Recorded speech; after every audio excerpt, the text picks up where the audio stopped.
Okay, some quick caveats. This is long as hell, but I made chapter markers so you can jump around as necessary. Also, these are just my opinions. I'm kind of bullshitting my way through it as a bad storyteller and a bad gamer, so don't take anything as written in stone. And excuse all the different wardrobe changes. I've been making this across many sessions, across many months, and my clothes change all the time. You won't have to watch me change my clothes. You'll just notice that suddenly my shirt changes in the middle of a monologue. When I start talking about this game, especially when I go through the story structure, I'm going to spoil the shit out of it. It's the only way I know how to do this. If you're okay with that, good luck.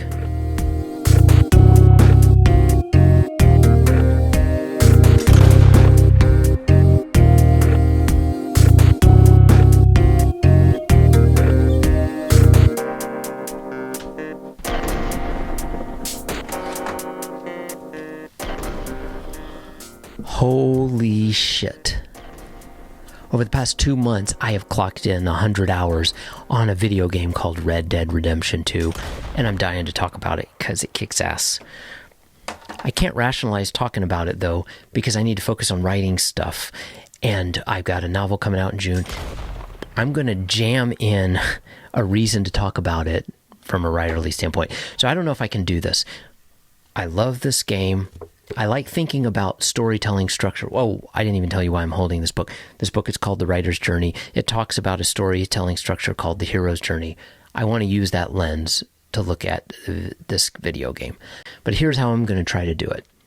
First section of this video is called the Holy Shit Intro. That's where we're in right now. Then I'm going to give you an overview of the game just so you get the gist of what this game is.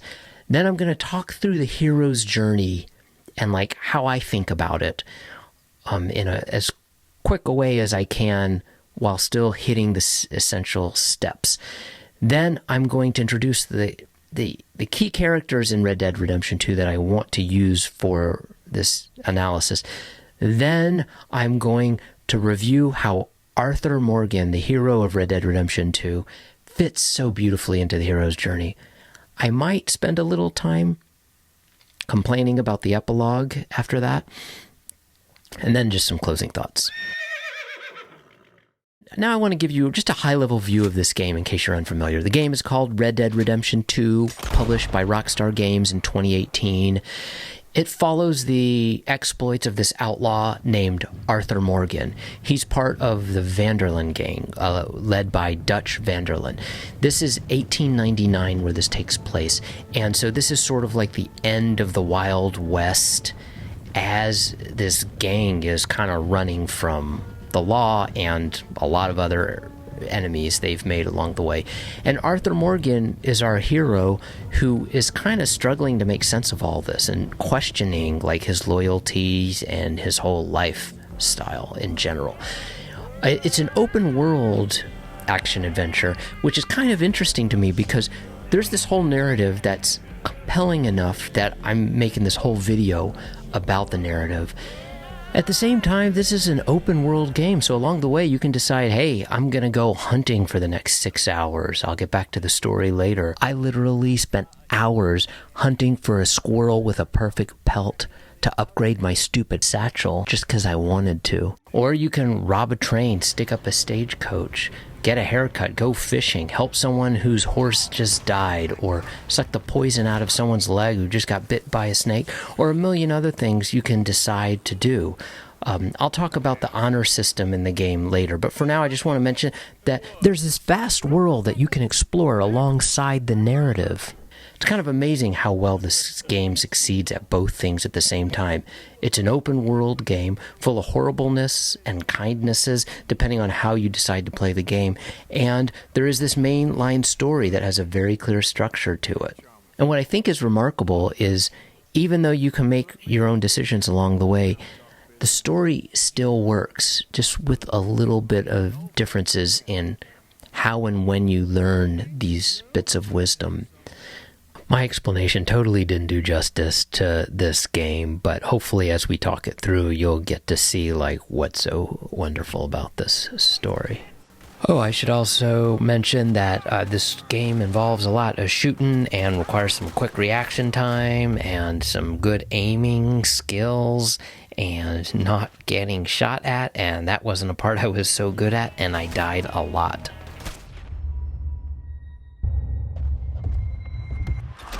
Like, a lot.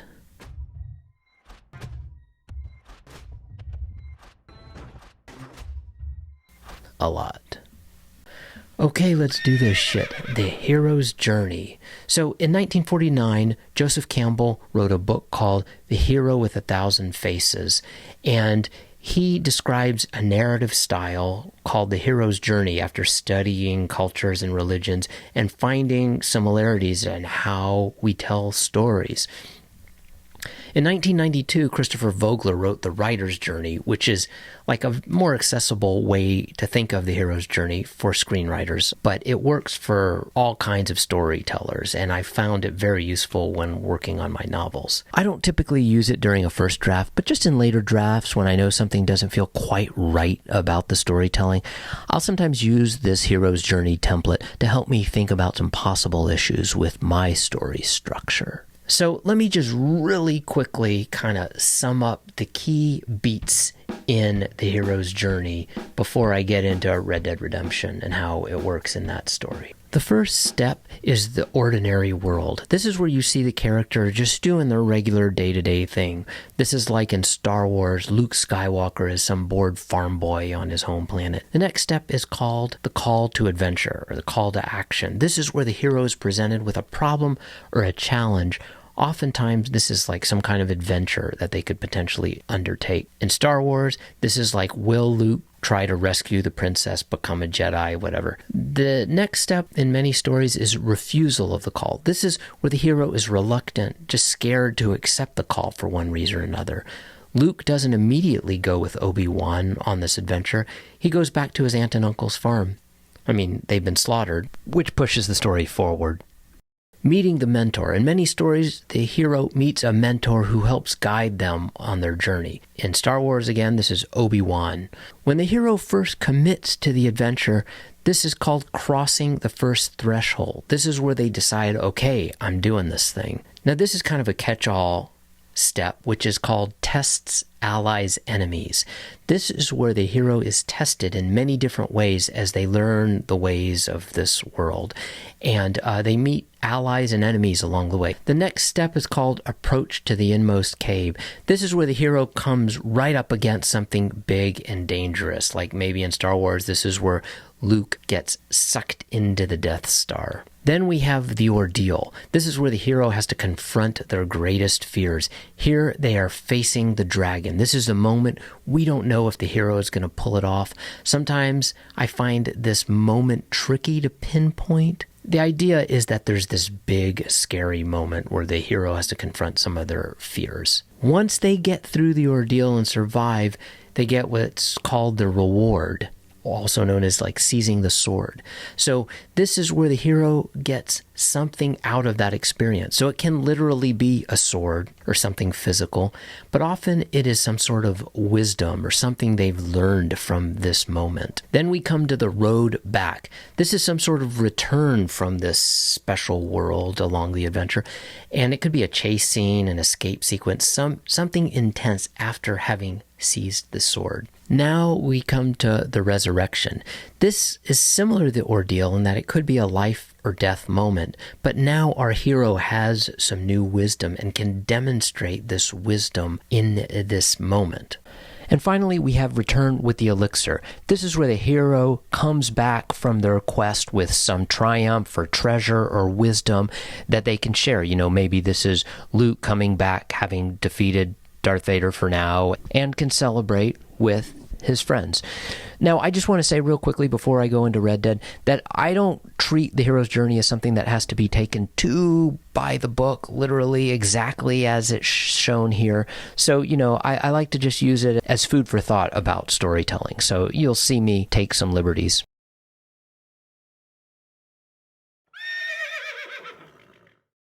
Okay, before I fully analyze Red Dead Redemption 2 using the hero's journey, I want to introduce some characters to you. I'm going to just introduce the bare minimum of characters to do this. First, let's start with Dutch Vanderlyn. He's the leader of this gang, and he might have started out as some idealistic gang leader, robbing from the rich, giving to the poor, and his eloquence and charisma you can clearly see throughout the story, and that makes people believe in him. We've been through worse than this before. Mr. Pearson, Miss Grimshaw, I need you to turn this place into a camp. We may be here for a few days. Now, all of you, get yourselves warm. Stay strong. Stay with me.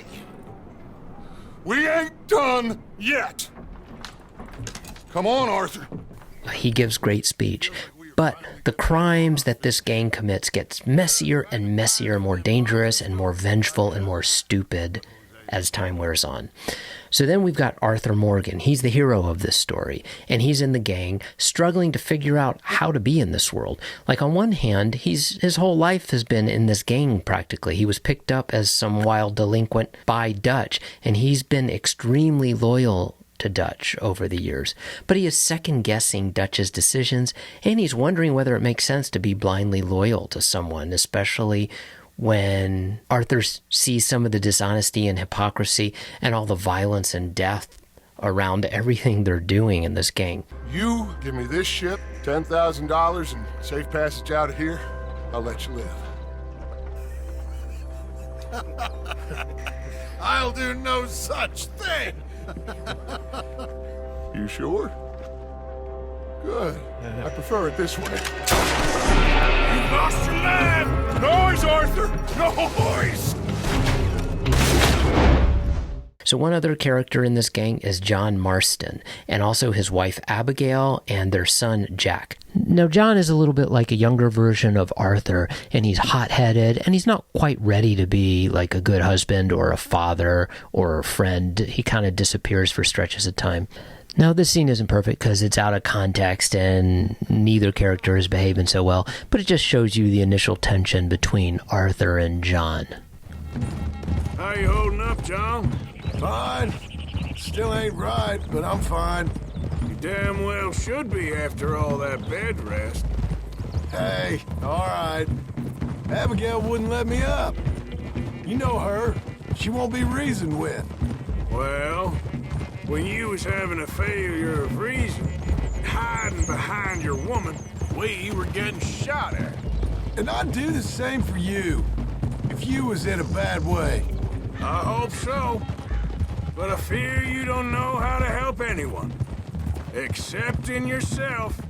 But slowly, John starts to become a little more responsible to his family and to his friends, and Arthur and John grow closer as time progresses. And here's another kind of out-of-context scene between John and Arthur. You can see the level of closeness and intimacy they feel for each other at this phase late in the game. Thank you, brother. I want you to not look back. Like I said.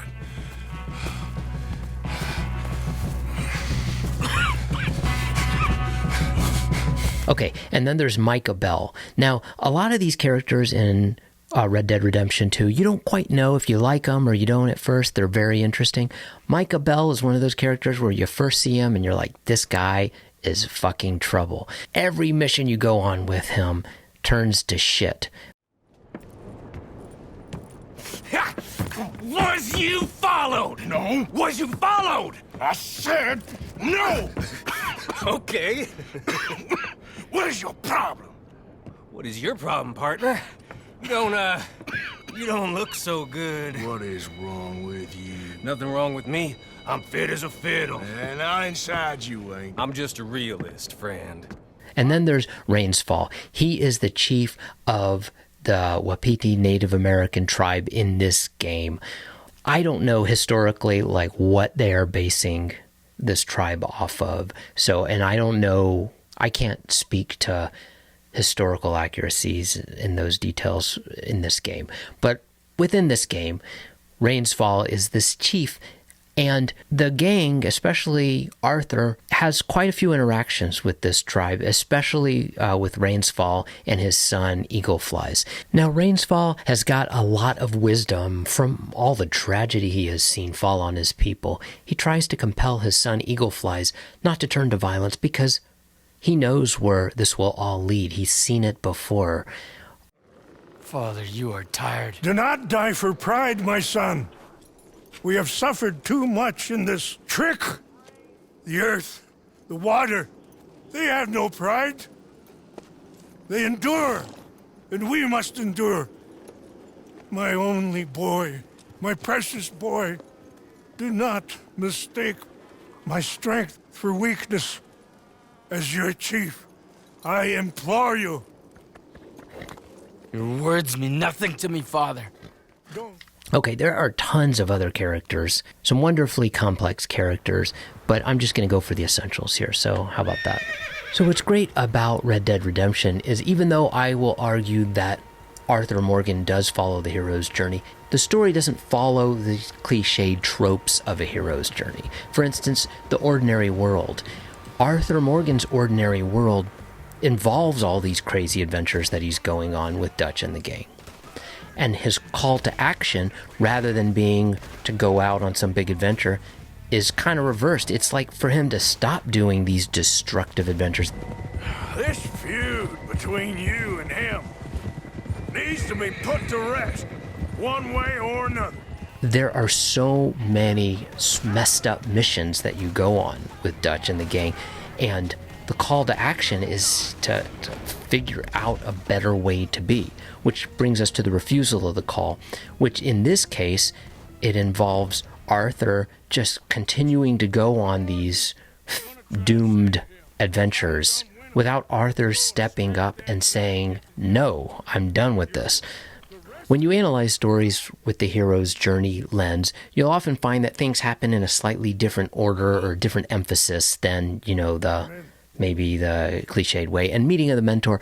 Now, initially, Dutch is a mentor to Arthur, but things really go wrong with that relationship. And although Arthur has a lot of friends and allies, I couldn't think of an overt mentor until late in the game, the chief of the Wapiti tribe, Rain's Fall. I hope you find peace. I don't know too much about peace. Apparently not. Did you have fun with my son, the impetuous prince? I believe you went on a raid with him. I'm sorry. I suppose I lack the grandeur of a conventional king. I don't know too many kings. Colonel Favors, he has already exacted some measure of revenge for the raid. 2 women were assaulted by his men. I'm very sorry about all of this. Yes. Sometimes the correct path, the bravest path, is the least obvious and also the gentlest. He is somebody that Arthur clearly treats like a mentor, and he speaks to him with a kind of respect and admiration that he doesn't have for anyone else I noticed in the game. So I think he's the most obvious mentor, even though he comes in chapter 6 of 6, disregarding the epilogue for now. Okay, crossing the first threshold. This is a little bit tricky for me with Red Dead Redemption because I feel like there's several thresholds.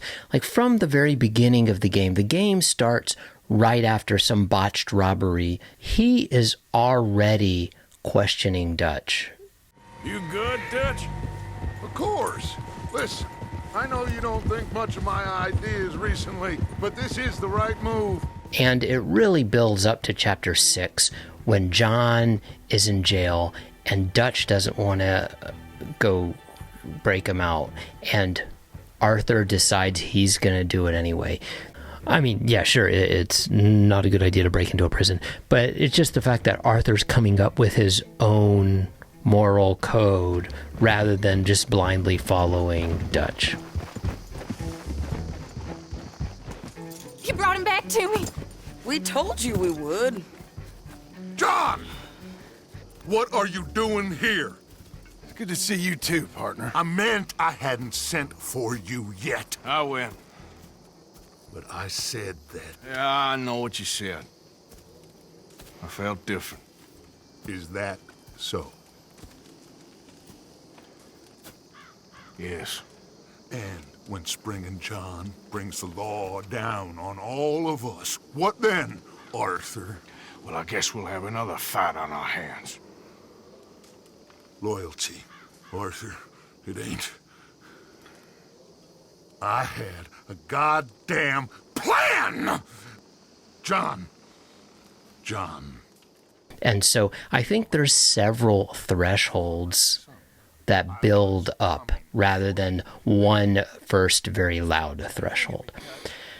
The next step is test allies' enemies. I would argue that most video games spend almost all their time here, where you're just going through a series of tests over and over and over again with boss fights or something throughout the game. And there is a lot of time in Red Dead Redemption. I mean, you could argue that almost all the missions are tests for Arthur. And it's pretty interesting because you can go about it many different ways.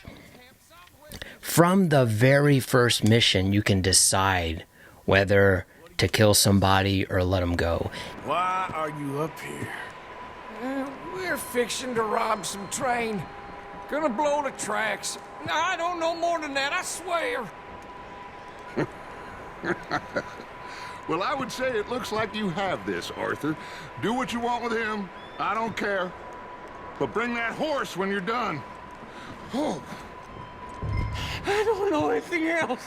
Get the hell out of here. Go! And over again, you're tested on how you want to handle things. And you have an honor meter that can go up or down depending on your decisions. And it doesn't tell you which way to go, although the narrative clearly seems to be showing an Arthur who is learning that to be more honorable is a better path. And you build up a whole cast of characters who are wonderful allies. John is a very obvious one who becomes a great ally, but there's other characters. Sadie's a total badass. Charles is an incredible ally. Hosea. Lenny, you go on a great drinking binge with Lenny. Oh.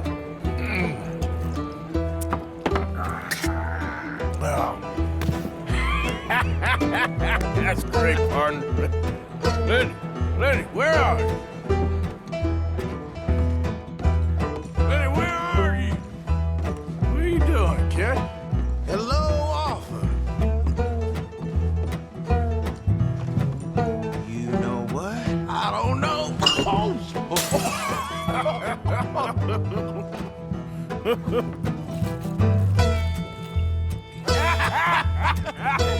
Why'd you never marry?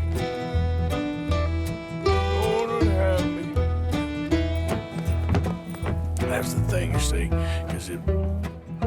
Lenny? There are many allies that you make throughout the game, and several enemies. Dutch is somebody who you realize is not your ally, and Micah Bell clearly is one of the greatest enemies, who rats on the gang to the Pinkerton Detective Agency. Seems old Micah was pretty close with Milton. What the hell are you talking about, cowpoke? You talked. That's a goddamn lie. Dutch. Think of the future. Milton told me. And you believe him, Black Lung? You believe him? It all makes sense now. No, it damn well doesn't. Basically, a lot of storytelling can fall under this umbrella of tests, allies, and enemies. And I kind of wish I had recorded more of the footage while I was playing the game so you could see all the ways I fucked up these tests again and again. And again. And again. I don't want to live anymore! Kid, just calm down. Leave me alone!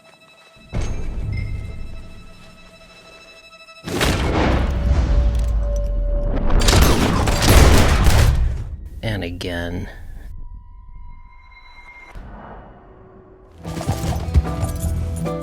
And again. Approach the inmost cave. Now, in chapter 5 of 6, one very huge event occurs. I already told you that there will be spoilers, right? Anyway, Arthur has been coughing for a period of time, if you've been paying attention, and he gets diagnosed with tuberculosis. I mean, this is one of the things that's amazing about this game. What other kind of game that has a picture of a guy with a gun on the cover ends up having storylines like this? One of your missions is just to make your way to the doctor because of how sick you are. Come on, it's not far. Just down the street here.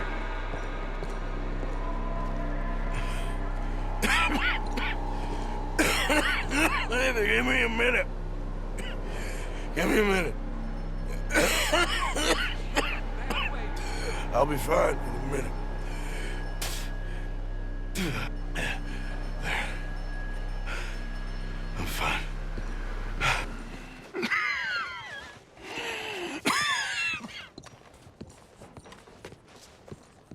Mister, I need some help. And so it seems.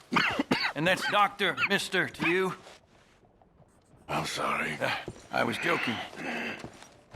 Look, friend, I don't mean nothing, but you got money? I mean, before I start treating you, 'cause I got a family. Yeah, I understand. Here, that do you? Sure. Thank you. Now, what's wrong? I mean, what appear to be the symptoms? Well, I think you've heard them. I'm coughing. Is there any blood? Sometimes. Okay, now here. Breathe. Again. Yeah. Let me see your tongue. Now say ah. Ah.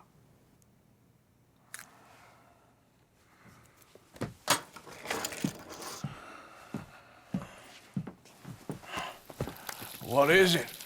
It's not good news. I guess that. You got tuberculosis. Really sorry for you, son. It's a hell of a thing. What you mean? You're real sick. It's a progressive disease, and you'll be...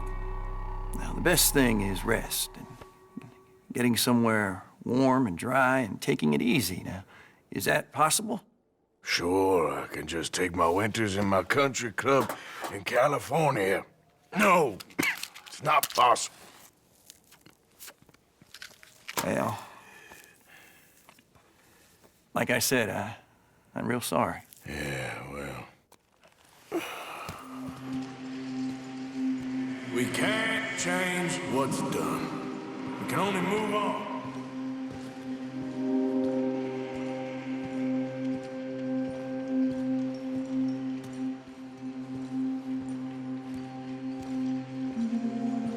If we don't stop soon, we'll all be dying.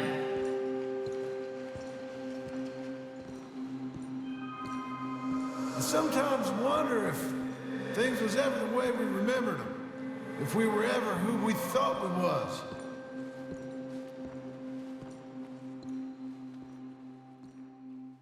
Now, this moment is obviously huge for Arthur, so if this isn't his approach to the inmost cave, it sure sets up the approach, because from this point on, everything feels different. He stops fucking around, he stops blindly following Dutch, things start to get exceptionally dangerous, and Arthur risks everything he's got to help the people he cares about.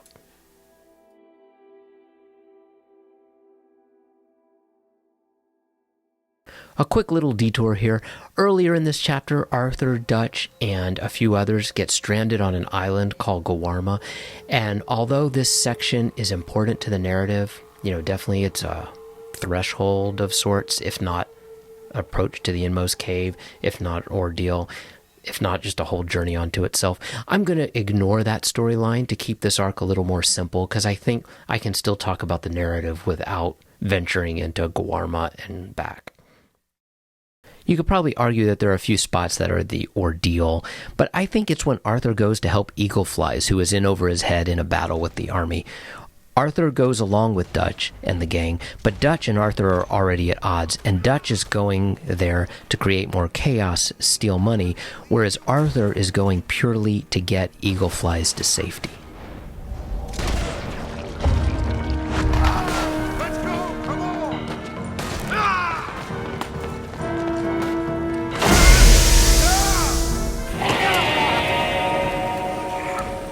We got one! A white one! Dad? I need help! I need help!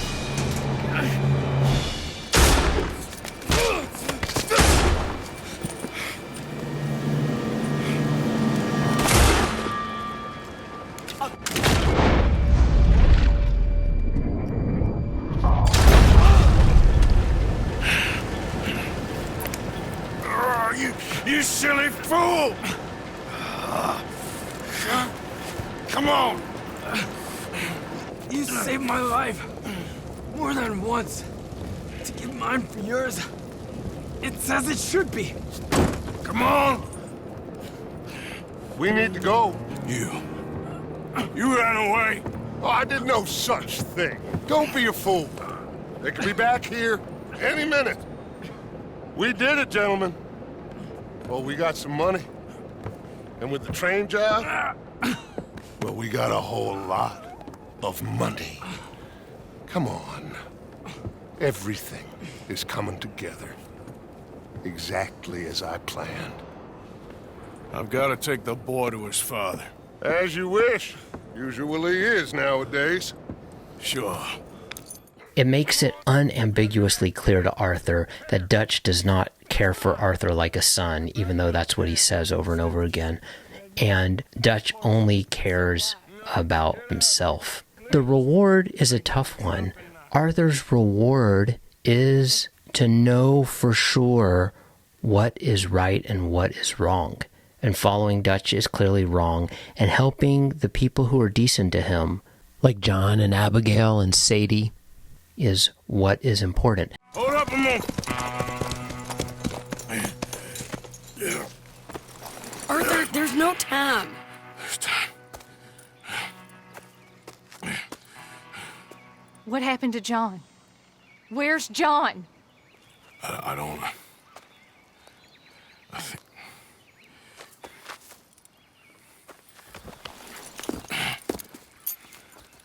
Arthur. What? He got killed or he got captured. No. I'm really sorry. No! Abigail, I was on the train and I didn't see it. No! Listen, we got Jack. He's safe. Mrs. Adler will take you to him. But, John, I want you to know this. He loved you. He loved you, and Jack, he did. He wasn't perfect, but he did. Now, you gotta go get that boy. Come on, get out of here. Arthur, what are you doing? I gotta go have a little chat before I get much sicker. No, Arthur. Don't you owe Arthur me. Neither of you two. Not now. You both know.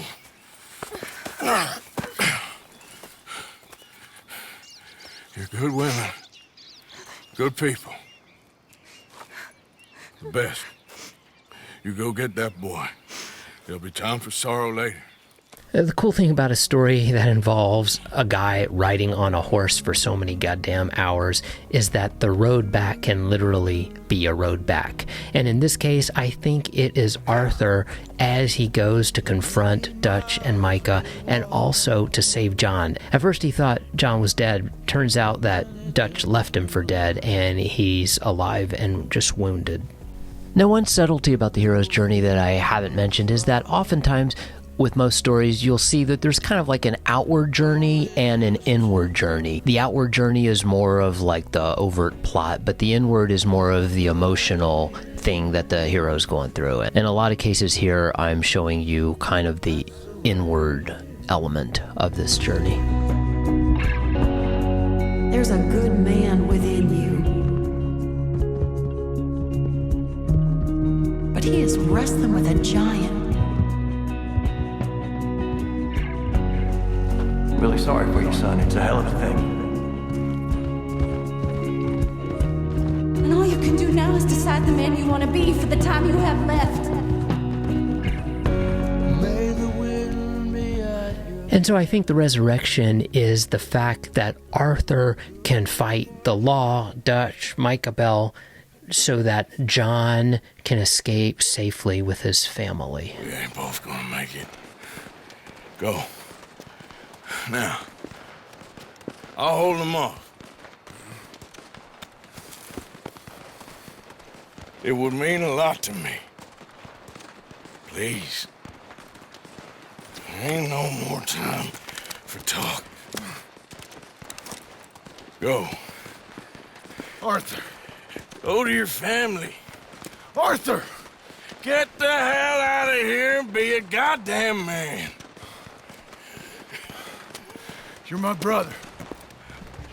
I know. I know.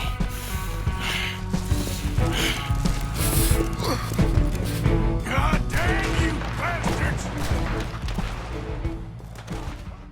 His elixir is tragic and devastating because it's him alone on a mountain after a big fight, dying and staring out at the sunset. But he's at peace knowing he did the right thing in the end. And as sad as it is, it feels triumphant, seeing this hero go on this huge journey.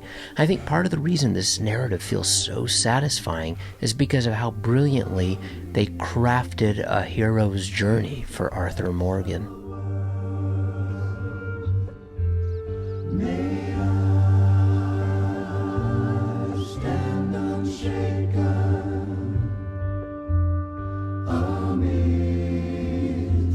amidst a crash of words.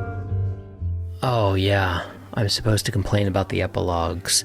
You know, I don't think I want to say much about the epilogues. I'm just going to say they did not work for me. You play as John trying to rebuild his life, and it just doesn't work for me. I mean, I think they're kind of paying tribute to Red Dead 1, which takes place 12 years later and you play as John. And the epilogue also includes this big revenge mission where you get back at Micah. But it's just a contrived, not so amazingly written bit. And I know some people liked these two epilogue chapters, but for me, after being on that epic journey with Arthur, this just all fell flat. Like, I personally would have preferred to imagine what Arthur was imagining for John rather than to witness all the bickering. It did not work for me. I do not want to learn how to build a house in this video game. And I think that's everything. John Marston, you have a home.